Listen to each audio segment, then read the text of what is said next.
going on, dudes and dudettes? So yes, pretty big time ex-USC player DeMar DeRozan finally got traded to a California team, but sadly it is not the Lakers, and luckily it is not the Clippers either. It is the Sacramento Kings up there in Northern California. I guess they completed a sign-in trade. I don't know, I guess he felt he was going to get more money in that situation compared to going to the Lakers or anywhere else, but I guess they're now considered a pretty good team after adding him. But if the Lakers did it, it would say he's washed up and now they have too old of a team or whatever.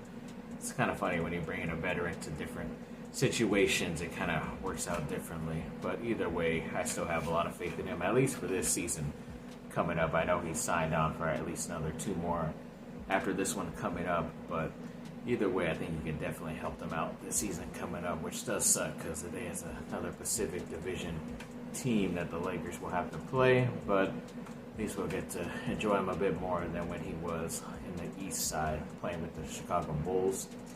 And then Jordan McLaughlin, I think he was recently playing with the Minnesota Timberwolves, another ex-USC point guard, but it looks like he is also signing a 1-year deal with the Sacramento Kings, so that's pretty cool. A couple ex-USC Trojans hooking up in Sacktown. I don't know if they did play with each other while at USC, but it's pretty cool for them to reunite as Trojans. And I think even Boogie Ellis, the most recent ex-USC Trojan, is on that team, like on a unguaranteed contract, trying to make the team in Summer League right now, and he did pretty good in one of his first games up there in the California Classic. So maybe you could have 3 total Trojans on that team already when it comes to the regular season, so that'll be pretty cool.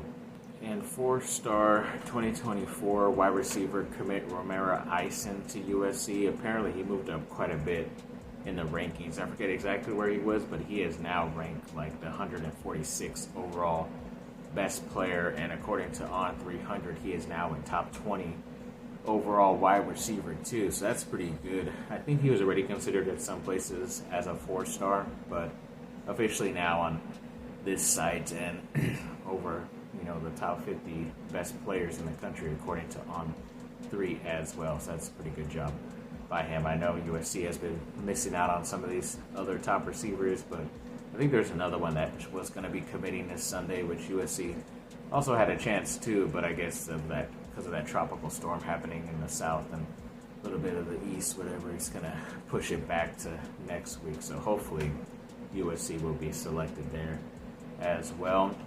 And then when it came to a 2026 5-star interior offensive lineman, Lamar Brown, he has apparently put out a top 12, which included USC, which is pretty big because he is the 5-star, and I think he's like the number 5 overall player in that 2026 class as of right now. So he's definitely very highly thought of in the recruiting rankings and the recruiting databases. So at least USC made the cut as of this top 12. Hopefully they will continue a top 10 and top 8, whatever he ends up doing in the near future. But yeah, at least USC has a chance at one of the top players in next year's class as well.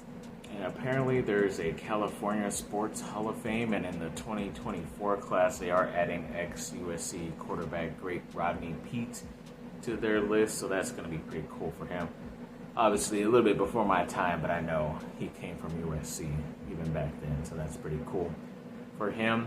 Then House of Victory had a couple signings, I think 2 basketball, 1 football. The first basketball was the transfer coming in Clark Slaughter. The football one is the freshman Elijah Newby, and the other basketball one is that other incoming freshman Kevin Patton Jr. I forget, he might have been the one that, I think he might be a true freshman coming right out of high school, because I think Wesley was the transfer that was at least 1 year or something like that at Washington or whatever. But either way, I get those 2 confused as what classes they are, but either way, they have all signed the House of Victory, so that's pretty cool. And speaking of Bronny James, yeah, apparently he did not play in that second game up there in the California Classic for the Lakers Summer League because apparently there was some swelling in his left knee that was developing. So hopefully it's nothing too serious. I haven't really heard much since, but like I said before he even started, I hope they don't treat him as if like he's his father, and they have to protect him in order to just get through to Las Vegas and all this stuff. But it kind of looks like they're already trying to do that. Pretty sure it was something he probably still could have played if it was a regular season game or playoff game, but I guess they're just being precautionary at this moment. And Phil Steele from On3 recently put out a top 10 wide receiver units in all of college football, and it looks like USC finally made this list at the number 5 spot. I think in some other list that some other analysts did, they didn't even have USC in the top 10, which is ridiculous because they have so many talented guys that they have gotten the past couple of years in high school and in the transfer portal. And if they were in anybody else's group, they would probably propel them into the top 10, but yet all those guys on one side, according to that one person, decided to not put them, which is dumb, but yes, at least Phil Steele knows what he's talking about. And then PFF is still rolling out some of their highest graded transfers according to some schools, whatever, and looks like the safety Akili Arnold from Oregon State made that list as well, which is pretty cool. So it's obvious that they got some talent there in that secondary, and hopefully they will be able to help them this year in the Big Ten. The Anaheim Ducks did make a couple signings. They did sign their first round, 3rd overall pick in Beckett Seneke, and they also signed that defensive player that they picked in the first round as well, Stian Solberg. And they both signed to entry-level contracts. And they also re-signed a player, a left winger, in Pavel Regenda. Said, I don't think I've heard that name said before yet, but yes, they all signed those.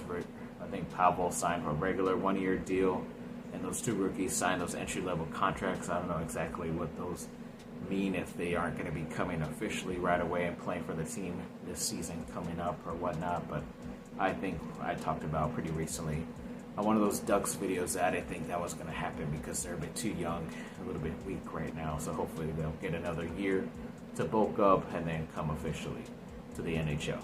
And yes, as of this second, I did a little bit of homework because I kept seeing a lot of USC athletes being selected to certain countries to represent those countries who are from USC in those Olympic sports, and as of right now it's at 48, with a handful of them being with Team USA as well. But I've been kind of thinking of how to roll this out because I thought I was going to be able to do it today, but then I saw that I missed 2 more that just happened today, so I think I'm just going to wait a little bit more closer to the Olympics to have the official list and maybe just read out the Team USA ones because they're obviously the team I'll be rooting for the most, but probably the easier names that I can say because a lot of these people have some pretty tough names to say and I don't want to disrespect them or mess it up really badly. So you'll still see their picture and which country they'll be representing in that video, but hopefully they'll be able to come out soon right before the Olympics. Yeah, thanks for watching, people. Like and subscribe, comment down below. Let me know what y'all think. Have a great rest of your day. Bye. Fight on.